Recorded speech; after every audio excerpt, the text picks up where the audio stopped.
Kak, udah jalan. Alhamdulillah. Alhamdulillahi hamdan katsiran thayyiban mubarakan.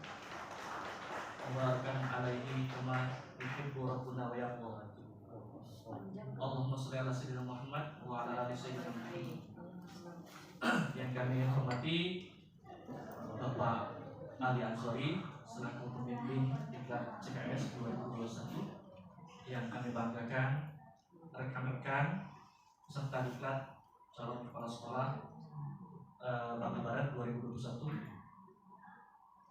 Alhamdulillah, pada sore hari ini kita masih diberikan nikmat oleh Allah Subhanahu Wa Taala, nikmat sehat, nikmat sempat mengikuti kegiatan IST 2.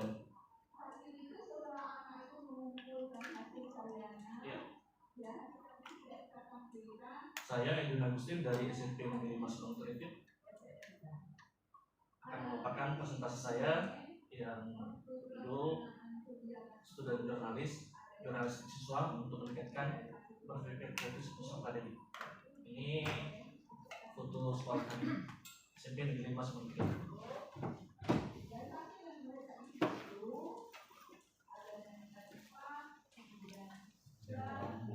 Ya, tujuan kegiatan yang pertama menumbuh kembangkan minat baca peserta didik, yang kedua meningkatkan daya kritis peserta didik tentang jurnalistik, yang ketiga meningkatkan kemampuan peserta didik dalam penggunaan teknik wawancara yang biasa kita kenal melalui satu. Peserta didik mampu membuat produk jurnalistik, ya, ini berupa buletin sekolah. Mengapa saya mengangkat jurnalis siswa? Karena aset sekolah kami yang pertama sumber daya manusia. Ada 2 orang guru yang telah memiliki buku ber-ISBN, baik itu novel maupun buku baca, buku cetak, ya, novel. Terus juga siswa kami pernah menjuarai lomba menulis surat pada gubernur, juara pertama tingkat provinsi. Jadi ini alasan saya untuk meningkatkan, menggali lagi lebih. Sudah itu juga saya sudah MOU dengan kepala perpustakaan kami untuk memberikan 20% dana posnya, dana pos sekolah untuk peningkatan di perpustakaan. Ya, ini foto sekolah kami SMP 5, profil sekolah asal dan sekolah magang. Sekolah asal SMP Negeri 5 ini bantuan dari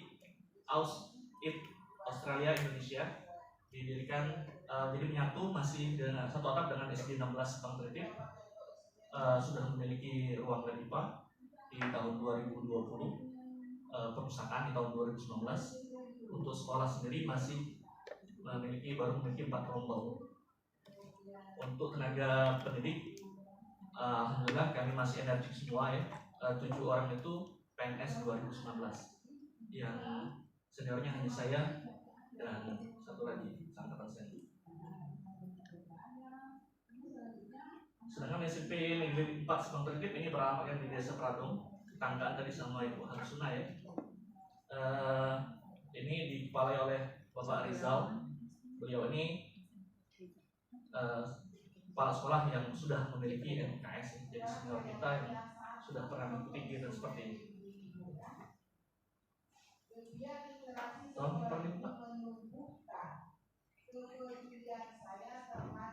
Jadi sekolah kami ini berada sekitar 8 kilo dari jalan utama, ya, masuk ke dusun Rajet Desa Belar. Ini masih banyak hal-hal mistis yang ada di sana. Ini sangat menantang sekali bagi kami. Jadi visi misi sekolah kami terwujudnya peserta didik yang religius, kreatif, dan berakhlak mulia. Sedangkan misinya menciptakan peserta didik yang taat beragama, menciptakan karakter peserta didik yang kreatif melalui karya seni dan prakarya. Ini karena ada 2 orang guru prakarya kami yang mumpuni. Terus yang ketiga, menciptakan karakter peserta didik yang sopan dan santun. Jadi kami juga punya moto sekolah kami, kajian ku di punggung, pemikirku di adem. Jadi walaupun kami di belakang, istilahnya kampung, ya, tinggal di kampung, tapi kami berusaha untuk berpikir lebih maju. Jadi tidak mau kalah dengan sekolah-sekolah yang ada di pinggir jalan, yang katanya lebih mumpuni ya, tapi padahal sama ya, kualitas guru juga sama. Lanjut Pak, tutup kita ke sekolah magang. Ya, SMP 4 Simpang Tritip mempunyai visi terwujudnya peserta didik yang berprestasi, terampil dan berakhlak mulia. Jadi SMP 4 Simpang Tritip ini mempunyai aset. Salah satu peserta didiknya pernah menjuarai ikut lomba nasional karate. Jadi sudah mumpuni bagi kami. Ya, Pak.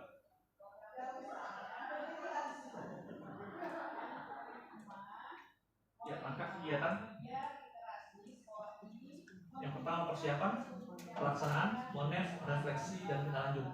Untuk persiapan seperti biasa sama ya, kita mengadakan rapat intern, mengundang mentor. Ya. Saya untuk mentor satu adalah pengawas, karena saya di sini sebagai pelaksana tugas. Selanjutnya pelaksanaan di Pak di pelaksanaan.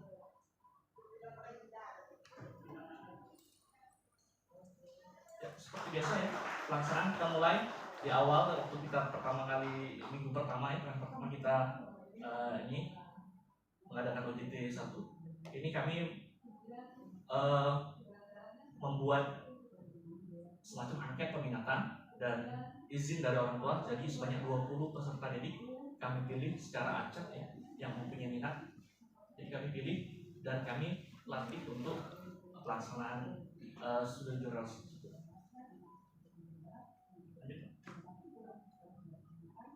Untuk monef sendiri,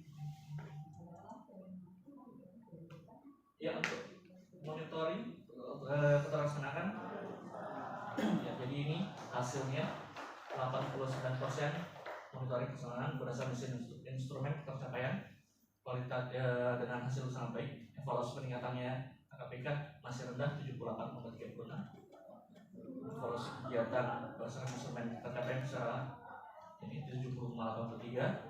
Dampak keberhasilan 47,5 dan student well-being 72,83. Oke. Untuk refleksi, jadi ini kami membagikan angket pada 6 orang responden. Ya, setelah dilaksanakan evaluasi belajar kegiatan, di situ 1 dapat kesimpulan sebagai bagian besar siswa masih belum mengalami peningkatan yang signifikan terkait dengan penguasaan kompetensi kritis dan memberikan tanggapan menghasilkan produk kreatif. Menghasilkan daya kritis masih 79,16%. Lanjut. Untuk tindak lanjut kita ke siklus kedua.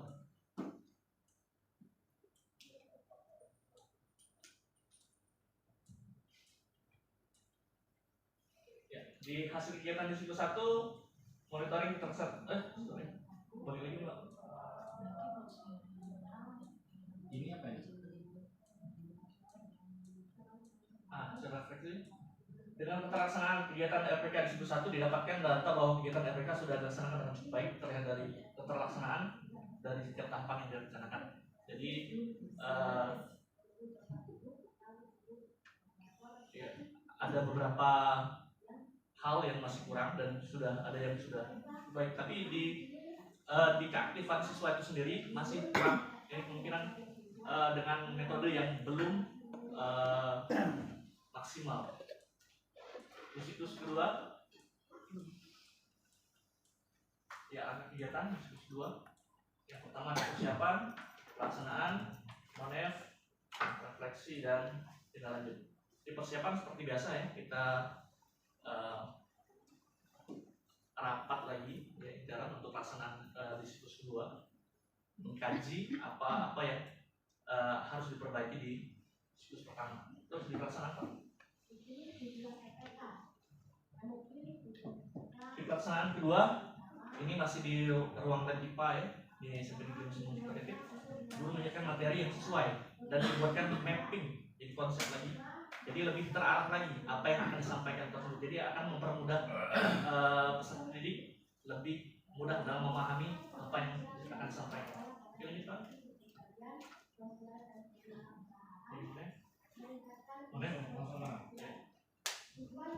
Di monitoring ya Berdasarkan monitoring keterlaksanaan di siklus 2 ini sudah 95%. Dievaluasi peningkatan kompetensi calon kepala sekolah sudah 86,8%, hasil kegiatan 86,6%, dampak keberhasilan 86,6%, dan student well-being di 84,72%.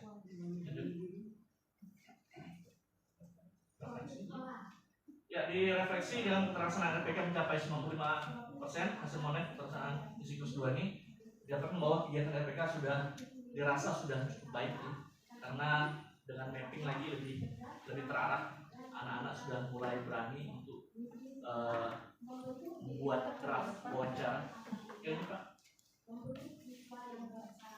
Untuk tindak lanjut sendiri, diharapkan kegiatan ini akan diimplementasikan seterusnya. Jadi akan dibuatkan semacam ekstrakurikuler, jadi jurnalistik.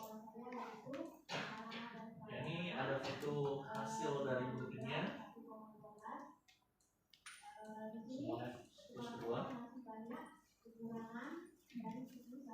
Ya, untuk kajian manajerial ada 3 tahapan. Pertama persiapan, pelaksanaan, dan hasil. Di persiapan saya melakukan jadwal pertemuan dengan kepala sekolah mentor 2 sekolah magang. Terus pelaksanaan dengan studi dokumentasi, melihat dari rapat mutu sekolah dan sedikit wawancara, pertanyaan tentang fakta yang ada di laporan sekolah tersebut. Dan hasilnya saya mendapatkan pemahaman tentang cara pengisian rapat mutu itu sendiri ya. Jadi selama ini kadang-kadang operator yang mengisinya tentang konfirmasi kepada kepala sekolah dan akan mengimplementasikan apa yang telah saya dapatkan pada kajian manajerial dengan mentor dulu. Ya, ini kegiatannya bersama pengawas dan bersama mentor. Oke, selanjutnya untuk pengembangan kompetensi sendiri dari hasil uji AKPK sebelumnya, nilai saya lemahnya di kewirausahaan. Jadi saya kembali ke mentor 2 untuk mengetahui bagaimana cara melaksanakan kewirausahaan di sekolah. Persiapan, pelaksanaan, dan hasil. Jadi saya membuat jadwal pertemuan lagi, persiapan, dokumentasi tentang apa yang telah dilakukan oleh SMP 4 tersebut dan membuat pertanyaan. Pelaksanaan, melakukan observasi, kegiatan, dan wawancara. Akhir mendapatkan pemahaman pengalaman penyesuaian kegiatan kewirausahaan terhadap aset terhadap lingkungan sekolah. Jadi wirausaha itu tidak harus dilaksanakan di sekolah kalau tidak sesuai. Jadi menyesuaikan dengan kondisi dan lapangan di sekolah. Jadi untuk di SMP 4 Sepang Kreatif sendiri, mereka mengadakan koperasi bentuk kewirausahaannya, koperasi simpan pinjam. Dan ini belum saya terapkan di sekolah kami. Saya hanya melakukan koperasi sekolah saja, menjual barang dengan barang ya. Untuk simpan pinjam sendiri saya belum mau ya, karena harus butuh kajian-kajian yang lebih mendalam untuk apakah sesuai dengan sekolah yang ada di SMP 5 Sumatera itu. Ya.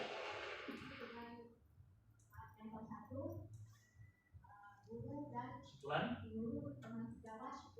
jadi setelah mengikuti RPK, KM, dan PK sendiri, calon kepala sekolah harus mampu berinovasi ya, dalam menanggulangi masalah yang dihadapi sekolah dan mampu membawa sekolah ke jalur yang benar, jalur sesuai dengan visi dan misi sekolah yang telah dibuat.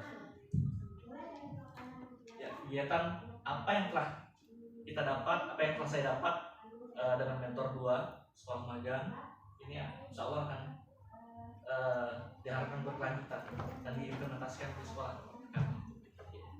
Jadi itu saja yang bisa saya sampaikan. Sedikit hasil dari laporan RPL saya.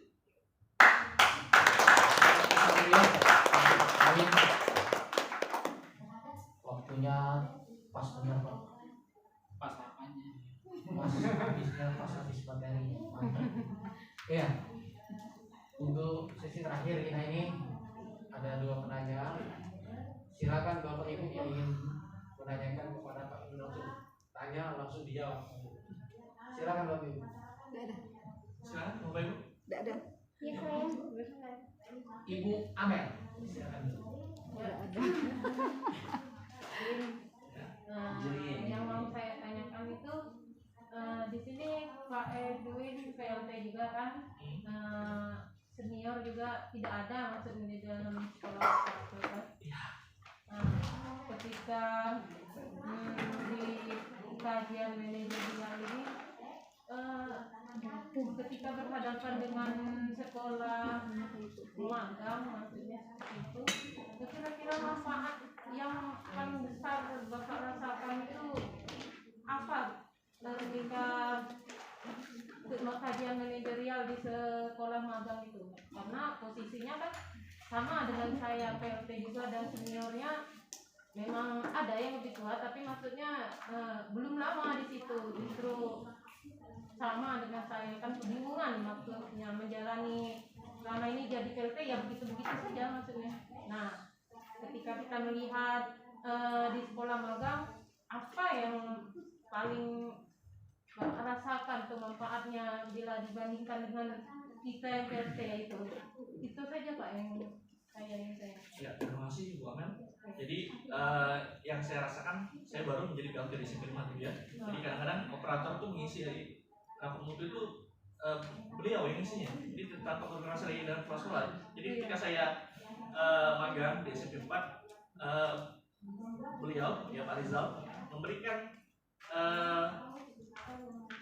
semacam tips ya cara mengisinya sesuai dengan fakta. Terkadang kita ini pola pikir kita ini beda Bu ya. Ketika rapor mutu diisi yang rendah-rendah, diharapkan untuk dapat bantuan pembangunan ya. Ternyata salah selama ini. Jadi kalau ngisi rapor mutu harus yang benar, jujur apa yang sesuai fakta yang ada di lapangan. Terkadang kita ngisi itu yang ini dibuat tidak ada, akhirnya rapor mutunya rendah. Pada pola pikir kita tuh masih kalau rendah ini dapat bantuan, dan ternyata tidak. Ya, itu saja Bu Amen. Silakan kepada penanya kedua. Nggak ada ya nanya. Ya silakan Ibu siapa? Mohon maaf ya bertanya ya, karena nggak ada yang bertanya. Saya bertanya dari siklus 1 dan siklus 2 tadi, dari proyek Bapak dalam hal meningkatkan berpikir kritis peserta didik itu student jurnalis, apakah ada hal yang sangat menarik dari hasil atau student well-being-nya pada student jurnalis itu? Hal yang paling menarik yang belum pernah didapatkan oleh Pak Edwin. Iya, terima kasih Bu Ana, saya jawab. Jadi sekolah kami itu berada di posisi di dusun Rajek. Jadi siswa kami strategi itu berasal dari dusun Rumpis, dusun Belar, dan dusun Rajek itu sendiri. Jadi mereka ini masih dalam kategori malu, sopan kata orang sopan. Jadi untuk berbicara sendiri mereka tuh terkadang menegur orang yang baru itu agak riskan, takut gitu. Jadi akhirnya kami berusaha untuk dengan literasi ini sendiri, jadi meningkatkan kritis siswa untuk bertanya. Jadi sebelum melakukan kegiatan kami juga sudah mengambil rekaman tentang kondisi sekolah. Jadi anak-anak ini lebih cenderung main game daripada membaca. Jadi kegiatan ini, literasi ini sendiri, selain dengan student jurnalis, kami mengadakan literasi setiap pulang sekolah. Setiap pulang sekolah 30 menit mereka membaca dulu. Sebelum pulang sekolah ya? Sebelum pulang sekolah, tapi bergantian per kelas. Jadi sekolah kami ini alhamdulillah sudah ada menerbitkan satu buku antologi puisi sekolah. Jadi anak-anak harus dipaksa dengan membuat sebuah puisi. Dan ini melibatkan pengawas, kepala dinas, dan guru-guru sendiri. Jadi alhamdulillah mereka sudah berani untuk melakukan wawancara, berbicara dengan orang-orang yang baru mereka kenal. Terima kasih, Pak. Ya, Terima kasih Pak. Jadi sebagai masukan juga buat saya kalau seandainya memang ditugaskan nanti dan lulus Pak. Ya, terima kasih. Untuk momen terakhir kita ini kepada Ibu Epi, Pak. Saya persilakan bonus. Ya, bonus. Bonus. Tiga. Ibu Epi. Ya, terima kasih dan moderator. Ya, saya mau menanyakan perbedaan. Saya lihat di sini yang antara siklus 1 dan siklus 2 itu saya belum melihat perbedaannya, Pak. Gimana lah? Saya mau lihat perbedaan antara siklus 1 dan siklus 2. Jadi di siklus 1 sendiri materi bahan ajarnya sendiri masih umum, Bu. Jadi ketika di siklus 2 mereka lebih dikhususkan ke penggunaan membuat draft wawancara penggunaan 5W1H. Jadi di siklus 1 juga kami tugaskan untuk berpasangan, hanya berpasangan. Di siklus kedua sudah kami buat kelompok agar mereka lebih berani lagi dan lebih banyak ide-ide yang muncul ketika dengan berkelompok. Makasih banyak. Ya, terima kasih Bu Evi. Iya. Sudah nampak jelas perbedaan siklus 1 siklus 2 ya. Ya. Untuk terakhir pada Pak Ali, silakan untuk Pertanyaan. Terus beberapa pertanyaan sih. Terima kasih terakhir tadi. Terakhir kedua ya. Oke baik, ini mungkin tadi saya luruskan sedikit gitu. Untuk bukan mengisi rapor mutu, rapor mutu itu hasil. Hasil Pak ya. Isi EDS. Jadi mengisi EDS. Jadi kunci dari mengisi EDS itu memang betul adalah integritas, kejujuran, ya kontekstual, sesuai aja apa yang ada. Ya, kalau bagus enggak. Justru maka menjadi peta sekolah itu Bapak kan, sehingga nanti karena dia dapodik kan langsung linknya kan pusat sehingga nanti tahu. Apalagi kedepannya itu dia nanti laporannya itu pakai semacam regenerasi. Jadi para sekolah ini kadang-kadang fokusnya di luar, banyak kegiatan di luar dan terkadang tidak fokus ke dalam. Terima kasih.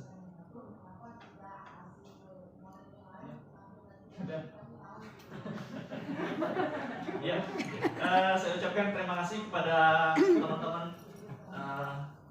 Mohon maaf apabila ada kata-kata yang salah. Kepada Allah saya mohon ampun. Saya akhiri. Subhanallahumma wa bihamdika, asyhadu an la ilaha illa anta, astaghfiruka wa atubu ilaik. Assalamualaikum warahmatullahi Wabarakatuh. Suaranya ya. Edwin. Sekali. Edwin, tadi tuh ada Untuk telepon.